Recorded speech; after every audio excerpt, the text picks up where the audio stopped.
107.5 WGCI, the Shi's #1 for hip hop and R&B. It's the morning show with the destined legend Leon Rogers, the beautiful Kendra G, and myself, the shortest stand man in Chicago, Kyle. And of course, you can already see him on the screen right now. He's holding us down. It's a pleasure to talk to this brother. So many years in the game, man, bringing us so many hits, so many stars. Irv Gotti is on the line right now. You know what I mean? How you feeling, Irv? Y'all? I'm out here in Atlanta on my way. You know, I'm shooting tails. That'll be the TV screens probably sometime November, December. It's coming out awesome. That's what's up. That's what's up. Yeah. Let's start. Can we start with I know you got tails and you got a lot of things going on right now, but obviously everybody is still feeling the effects of the passing of DMX, and you've had such a major impact in bringing him to the people. You know what I mean? Can we just start with just how you're feeling with just dealing with mourning of the loss of DMX? I tell everybody when I talk about my man, it's simple. I love him. I loved him when I met him. When I first met him, I loved him working with him and doing incredible things. And even when he passed, I still love him. I'm gonna love him. I'm gonna love X till I go. You know what I'm saying? He was a one-of-one person, and I just love him, man. You know, and I know he's in a better place, you know, because I know my man was fighting a lot of demons and fighting a lot of situations that he was dealing with. And I take peace in knowing that he's with God now. And he doesn't have to fight no more demons. And he's at peace, you know. That's just how I myself deal with it. I'll be at the funeral. The funeral is at Barclays on Saturday. I'm flying in. I think they want me to speak a little bit, to which I told them, of course, you know, I just love my man. You know? Irv, can you take us back when you first saw DMX? Because Russell Simmons was sharing a story that when you were getting the job at Def Jam, you had I think if the agreement was you will only take the job if they signed DMX. It wasn't like that. Okay. It wasn't like that. First of all, when I first seen DMX, I drove out to his projects in Yonkers, and it's a crazy story because I'm sitting out there waiting for DMX to come out, and the projects that he lived in, all the doors was like ripped off the hinges, the windows was all broke. It was really a messed up projects, and then all of a sudden, X-Head comes out of one of the broken windows. What up, dog? I'll be out in a second. Right? And it was just weird because he could have hurt himself because the glass was all broken, but it was like he was used to it. You know what I'm saying? And then he came out, you know, the first time I ever heard him rhyme, he blew me away. I knew he was special. I knew, and I was just so excited to work with him. You know, but at Def Jam, the story with Def Jam is I got hired at Def Jam. Leo Cohen hired me. I started working. Then the first day I was there, you know, I'm with the A&R department. James Jones, Tina Davis was the VPs of A&R, and they was running the department. And, you know, I basically was listening to what I have to do as an A&R director. And when they finished, I said, yo, we got to sign DMX. And they was like, what? They was like, whoa, like get to know what you're supposed to do here as an A&R person. And I was like, isn't A&R supposed to sign people though? I said, I want to sign DMX. The first meeting.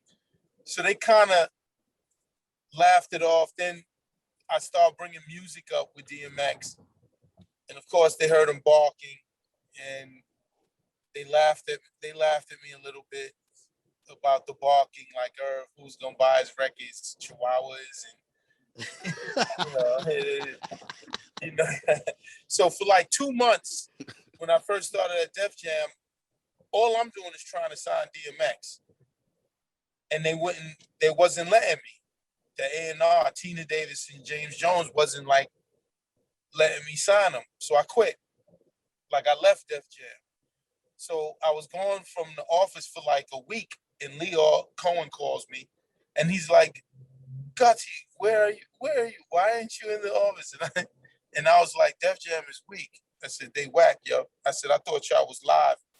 I said, y'all not. I'd rather take my chances on my own. And I said, thanks for the opportunity, but I ain't fucking with y'all. And Leo was like, no, come back to the office. And I was like, for what? I said, I don't really want to. He said, just come. So I came back to the office and he called James Jones and Tina Davis into the office.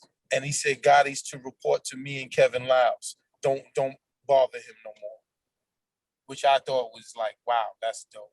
So they walked out the office and everything. And Leo said, so what now? What do you want to do? I said, what I wanted to do from the start of this whole thing, which is sign DMX. It ain't no clue. It ain't no puzzle or mystery what I want to do. And he said, okay, how do we do that? And that's when the famous meeting, and that took Leo and Kevin Lyles up to Yonkers, and they heard DMX rhyme. And it was funny. Well, not funny, but it was crazy because X had just robbed somebody that he wasn't supposed to rob. And Darren and Y had to let them, they was gonna kill X. So Darren and Y was like, you can't kill him, but he had to let him get an ass whipping. So that's why his jaws was wide shut.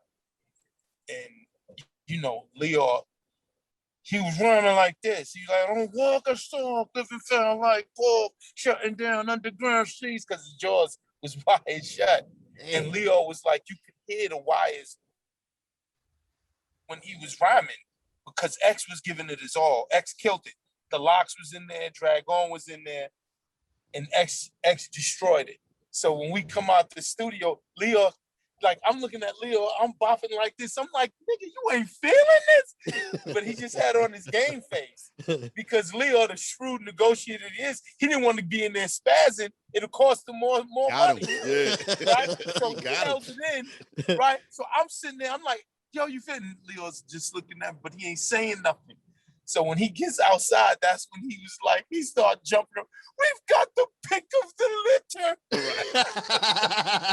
Yo, you can't make this up, yo. We got the he screamed, we got the and him that was jumping around like little kids. So we signed X immediately after that. And it maybe a couple months, that's when I Get At Me Dog and all that. You know what I'm saying? Yeah. All of that, it all came together. And I think that story of me, it bonded me and X even closer. Like, we was already close because I was with X since 1988. We didn't get on with Def Jam and released his album till 98. So it was 10 years of struggling and striving. So he knew I was down, you know what I'm saying? But when he heard that I quit Def Jam because they wouldn't sign him, I think our bond became inseparable after that, because he was like, God, you quit, you did that for me. And I was like, yeah, they wasn't signing you. So I was like, if they ain't messing with you, then I ain't want to be up there. And it's like, after that, like Darren and Wild was like, they were like, Gotti, that's your man. He'll do whatever for you, Gotti. So whenever it was something that needed to be done and someone to tell X, they would always call me, because X loved me so much for doing that. He would never tell me no. You know what I'm saying? If it was something, it'd be small things like doing a clean version for Get At Me Dog. Let me give you a story for that. Julie Greenwald, who's the chairman of Atlantic and one of the best one of the best executives, period, right? She's the boss of Atlantic. So she's telling me, Gotti, X got to do a clean version or MTV isn't going to play the video. Right? Now, if you know X, he hated clean versions, like despised it, right? So I'm like, yo, you got to give me a few days. I got to figure out how I'm going to do this to get X to do it. So we in the studio, we at Battery Studios. It's like the third day. She's like, I'm coming over. You're not getting it done. I'm like, Julie, yo, chill, right? So boom, she pops up at Battery Studios and she's like, X, I got to talk to you. He's like, what's up? She said, you got to do this clean version for MTV or MTV is not going to play your video. Yo, I'm shaking my head because I know what's coming. I know what's coming. Yo, X screamed on Julie. so ill. He was like, I don't care if MTV play, they can't stop me. Then just so you know, once X got hot, it was a bunch of, you can't stop me. The people want me. They need me. You know what I'm saying? I am the voice of the streets. It was a whole bunch of that. And he don't want to, the last thing he wanted to hear is, I got to change my lyrics to appease some white kids. Right. It's like, what? I don't give a fuck if TV plays my video. The streets will hit. Like, yo, so Julie's just sitting there. He looking at me. I'm looking at her like, stupid. I told you. Yo, I've seen X once he got hot. His dog was with him everywhere, right? We up at Hot 97 in New York, the big station in New York. His dog shitted up the whole station, right? Yo, the whole station. I'm talking this shit. He had diarrhea too. It was shit everywhere. And I don't know if y'all know, but the PD there was this woman named Tracy Cloharity, who I love. The Ice Princess is her Instagram handle, right? Tracy is notorious that if you get on the wrong side, you're not getting played. Period. Yeah. So I'm sitting there once again with X. I'm holding my head. I'm like, yo, our careers is over. This shit everywhere. Our careers is over. Tracy, what is this? Tracy come. What is this? This shit everywhere. Who let this do? What is going? Yo, barking. She gets to X. And yo, my man backed her down too. What? My dog, wherever I go, my dog goes. And you just gonna have to accept it, shit. And you can't stop me. The streets love me. Like, yo. And she basically apologized and just said, clean up the shit. I thought we was finished, yo. This woman was the most powerful woman, and she loved finishing your career if you got on the wrong side. Hilarious. And did you ever see the Wu-Tang doc? Like, I never knew. Ghostface, I believe, on the Hot 97 Summer Jam was like F Hot 97 or whatever like that. Yeah. And then I thought, because, yo, as big as Wu-Tang was, they wasn't playing their records like that, yo. And then I said, oh my God, Tracy tried to dead them dudes, man. But they was too strong. The Wu was too strong. Right. So they was like what X was saying, like, the streets need. Like, yeah, I love my dogs would do this all the time. It's just funny that X had a companion animal, as a pit bull, as a companion animal before that was off even the cool. leash too, man. I was like, X, man. You know, people be scared to do, off the leash. No leash. No leash. Off the leash, yo. Hilarious. Off the leash. Besides that time, and this probably going, because I had this question set up, well, hearing you talk about X, but is there one time, though, even after that one, where you just thought like, okay, X, I got to reel you in a little bit. I know the people love you. I know you the Stokely Carmichael of rap. All right, first of all, that's an oxymoron, what you're saying. Railing X? What are you talking about, dog? Like, listen, I'm probably the one person that was so close to X that I could talk to him. But, with certain things, there ain't no talking X. There's no talking them off the ledge. It's none of that, yo. You know what I'm saying? Like, railing X is an oxymoron, yo. It's not, it doesn't exist. You know what I'm saying? And once he got to that level, it was truly no talking to him, yo. You know what I'm saying? Here, let me give you a story, railing X. Here's the railing X story, okay?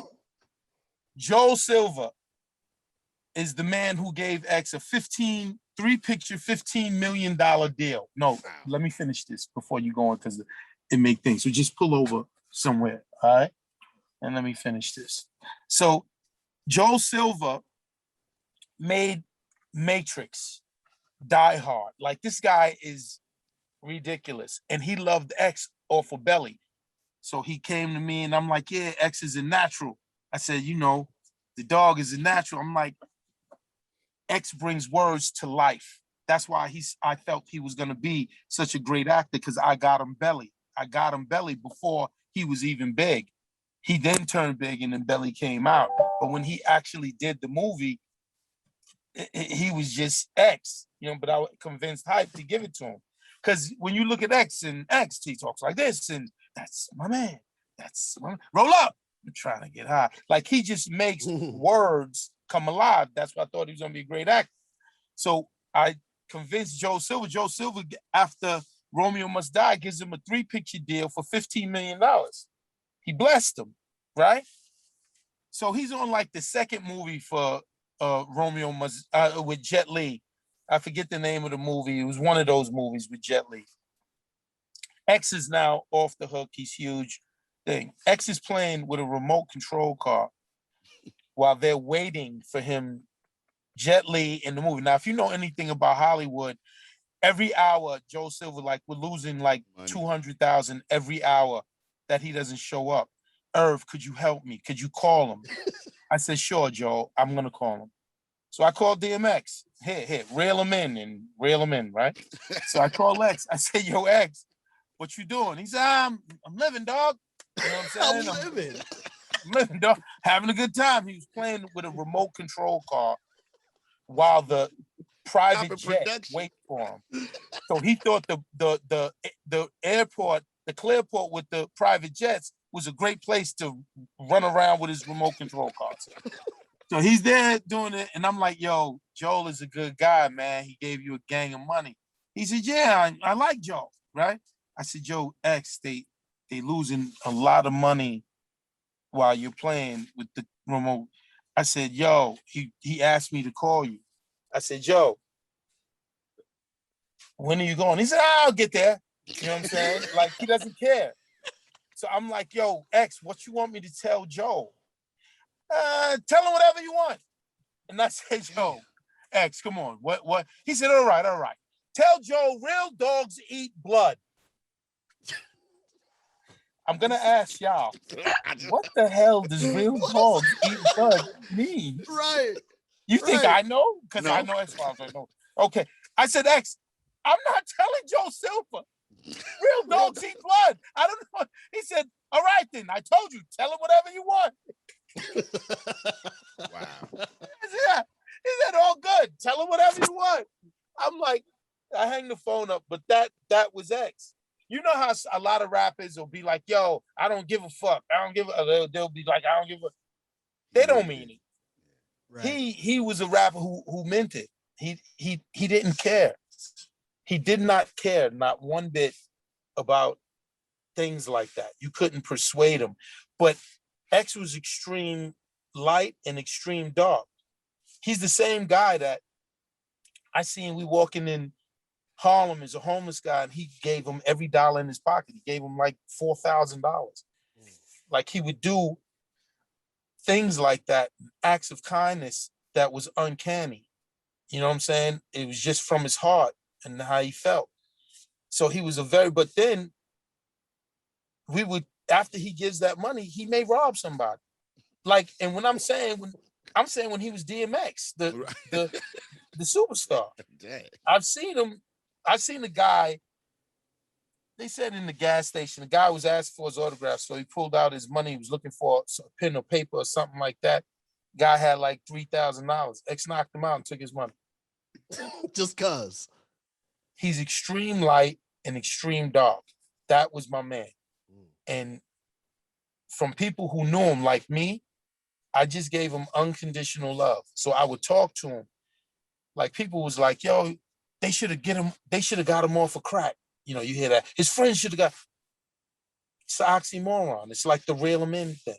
You know how many times I talked to X about drugs? And I used to have real conversations because I loved him. I would think of ways for him to function while he did drugs. I would be like, all right, if you're not going to stop, then let's figure out a way for you to function and be good while smoking or whatever. I tried every single way. I tried to mind fuck him into not.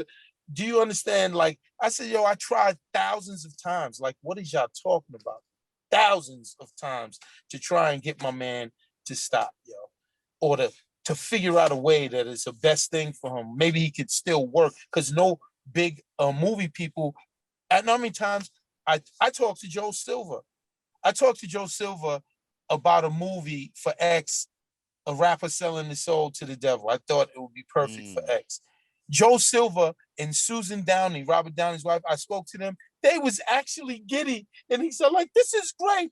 It's an age-old tale, selling your soul to the devil. We use hip-hop, and we do this, and we do that, and everything like that. And then I said, and DMX could be in it. They went like this. No, we can't do it with him. They're scared. They're scared. I'm talking like that was their reaction. They went from, yes. I mentioned next day was, no. Because he cost Joe so much money. Right. Irv, let me ask you. Oh, go ahead. I'm sorry. It's like once you do that, you kind of like blackball. Like no one is going to mess with you because they could believe in you acting, but they're like, yo, if you don't show up, you're just going to ruin everything for us. Thanks. Irv, let me ask you this, because X seemed to have an on-again, off-again relationship with Jay-Z and Ja Rule. And I know at some point you guys were supposed to put out The Murderers, right? It was supposed to be the compilation, the group, the super team between the three. Could you imagine the album, Jay-Z, DMX, and Ja Rule? Why did that never come forward? And were there ever any wasn't because of X. Okay. You know what I'm saying? X was down to do it. I'm just going to say, let's be truthful, Jay had reservations, right? And I just was saying, not for the money. These three guys was my brothers. So just imagine me, selfishly, for 1 second. I known Jay since 87, X since 88, Ja since 91.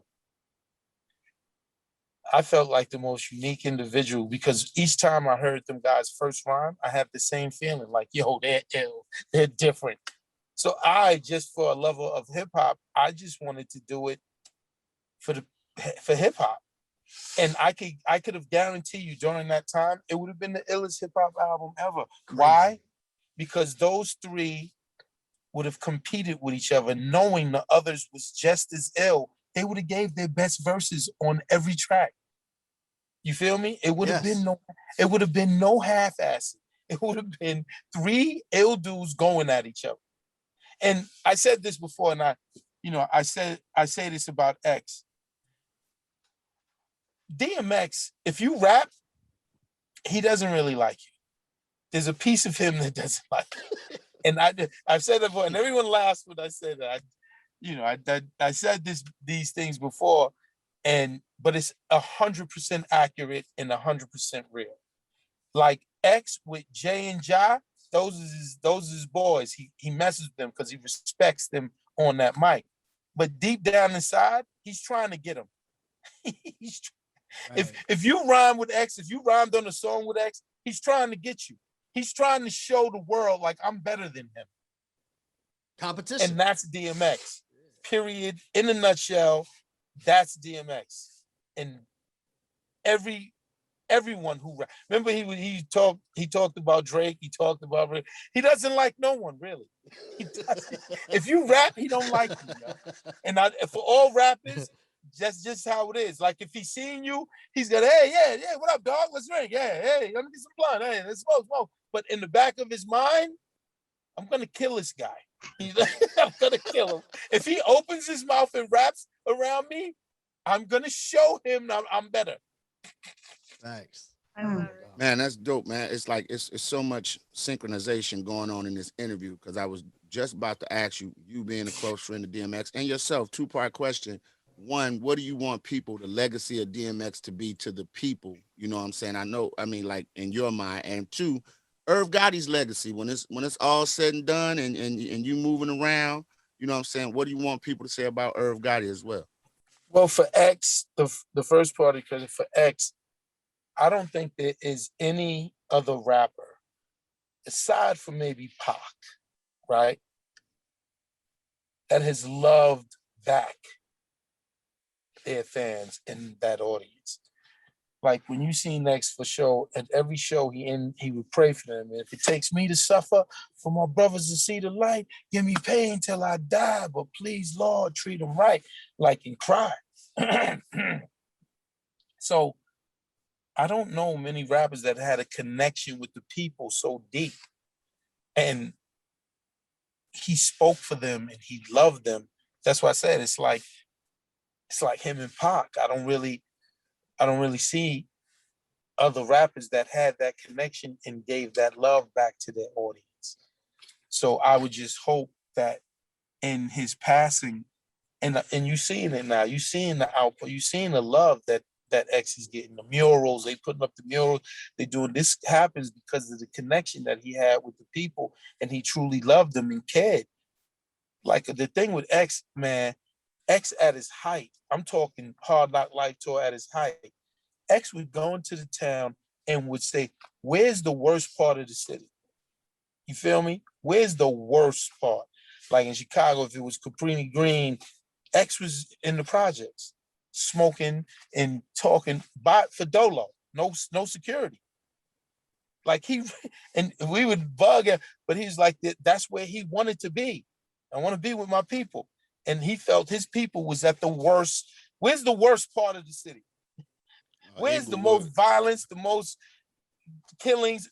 And he's there and would be there. And I would watch and they would completely lose their mind that DMX is right in the hood with him, like this, smoking with him. Who got to smoke? You know what I'm saying? He's smoking with him. He drinking with him and would stay there all night. And he's there all night and wouldn't want to leave. And he would get so much love because people would identify and like, yo, he's different. He's here. He wants to be with us. You know what I'm saying? So I just hope now that he's going in his legacy that he gets that love back, but I think he is. You know what I'm saying? Nice. And for me, I'm trying to do something, honestly, that no one like me has ever done. And that is, I'm already on the way. I've done legendary stuff in music. I want to do legendary stuff and do great things in TV. And I want to do legendary stuff and great things in film. So not just an executive, right? But I'm directing, man. I make this joint. I'm the production company. I produce this joint. So I think when it's all said and done with me, I want to be looked upon like, yo, he laid it down, not just in music, TV, and film. All forms of entertainment, he did it at the highest level and generated billions and billions of dollars. And I don't know no one else that has done that. You know what I'm saying? Like what I'm doing. I step back. I don't know no one else that's directing movies, directing TV, creating TV shows, making music. I produce the music. I shoot the videos. I'm the record label. When you look at everything that encompasses me, I don't see no one else that has done it like that. So now I was gonna say, yeah. So Irv, with that being said, and because I know you let us know in the beginning how much time you had, and I want to respect that. But that being said, do you feel like you're getting the respect on the level that you deserve with all of the things that you've contributed to the game? I mean, in a way, I don't really worry about that because everything that's for people to talk about, not for me. You know what I'm saying? So if you ask me, have I gotten the level of respect that I deserve? Not yet, but I think in time, I keep putting it down. People realize like, yo, Gotti is one-on-one. You know what I'm saying? With people with X passing, and when they hear the stories, they like, I get a lot of, damn, I ain't know that. I ain't know you brought X. Yeah, I brought X, I brought J, I brought Jive, Ashanti, Fat Joe, Mary J. Blige. Like I've helped all of these different people. But, you know, again, that's for other people to do their due diligence and give it up. And if they don't give it up, cool. I know what I did. You know what I'm saying? I know exactly what I did. I know exactly what I did for X. Like I spawned that music career, that It's Dark and Hell Is Hot album.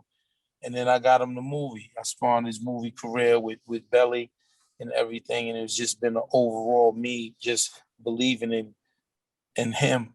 You know, I know what I did for Jay in the beginning. We're getting Rockefeller rolling and Jay rolling. I know what I did. And, you know, with Murder Inc., that's my label.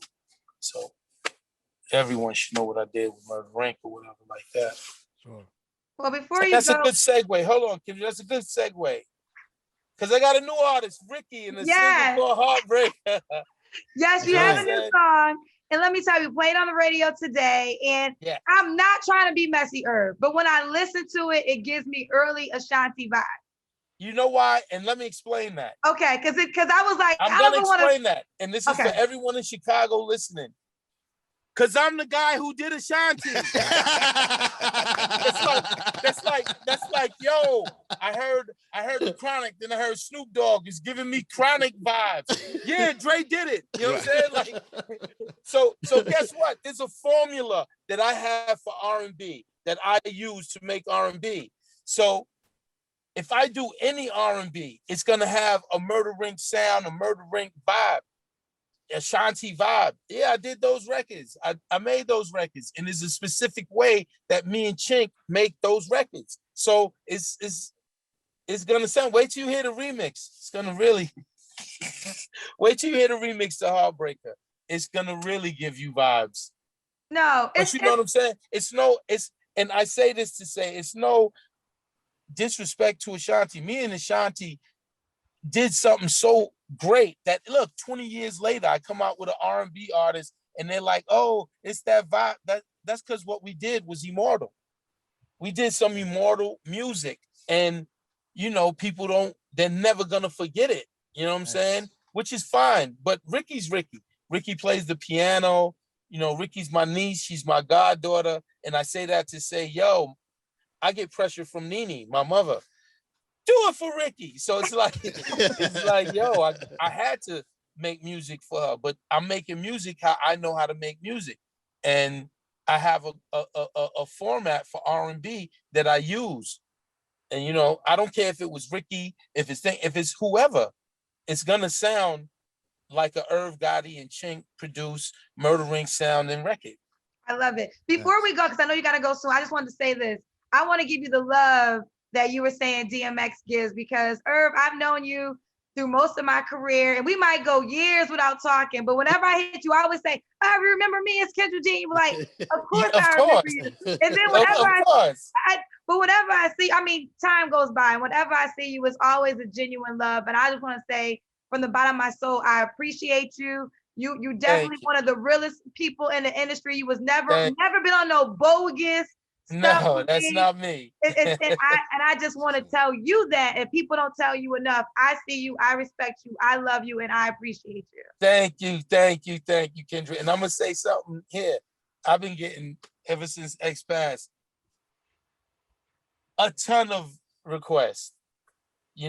And I only did I did it for you because it's you. It's certain people. Guys, I can't tell Kendra no. I was like, again, what she said, we in like 20 years, Kendra. You call me, I'm like, yo, I want to. What am I gonna say? No. I'm just like, of course. But I've been saying no a lot because everyone wants to talk to me because of X and thing. You know what I'm saying? But if I ain't got that relationship with you, I'm just like, nah. You know what I'm saying? Yo, I love you, Irv. We appreciate bro, it. Could you settle an argument for me, man? Because I know my guys, this has been barbershop talk. You and Mock Food from the Food Snickers are not related. No. Yes or no? All right, thank you. I got a homie that swear to God, he's like, yo, that's Irv. They related, and Irv. Yo, that's not the same person, man. They not related. Much love to them, but that's not my family. Anyway, I'm such a family guy. If he was my family, everyone would know about it. I wouldn't run by like, yo, Food Snicks is my family, dog. That's my cousin or whatever. I'm a family person. I don't run away from family. I love family. Thanks. So that's easy. But yo, guys, I'm already 15 minutes late. I gotta go get my test. I get my second vaccine shot. Have you guys been vaccinated? Absolutely, 2 shots. Irv, I don't believe in it, but I know you gotta go. So I'm the only one. I don't want the vaccine. You're one of those. I'm not doing it. Yeah, I'm not doing it. Yeah, but you see what they're doing. We had a big conversation about this yesterday. They're not letting you go to school in Atlanta, Morehouse, Spelman, unless you're vaccinated. So that's what's gonna happen. Understand the next thing that they're gonna say to y'all at GCI, yo, y'all gotta get vaccinated to be in the building, or you can't work, or you can't come to work. Then we got to do it like Irv Gotti started Murder Inc. Radio. Murder Inc. Radio. Murder Inc. Radio on deck. Here we go. Listen, you see, with Tails, We got to go tested 3 times a week. They're gonna do it. It's only a second before they say you got to get vaccinated to work on tails. Facts. Yeah. I gotta But be I'm like getting my second shot right now. So peace and love, everyone in Chicago. You know what I'm saying? What's up to my man Godfather out there in Chicago, man? And everybody out there. Love, love, love. I love the Chi, yo. We appreciate you, Irv. We're gonna let you go. How can I follow up with you about that episode we talked about before we started the interview? And I'll let you go. Get my number from Kendra. Okay, no doubt. Just get my number from Kendra, and if I can slide you in, but you got to work local. Tails, yeah, I already know. A big budget. I already know. Flying you in. I already know. Appreciate you, bro. Thank you for your time. I love y'all. All right, peace.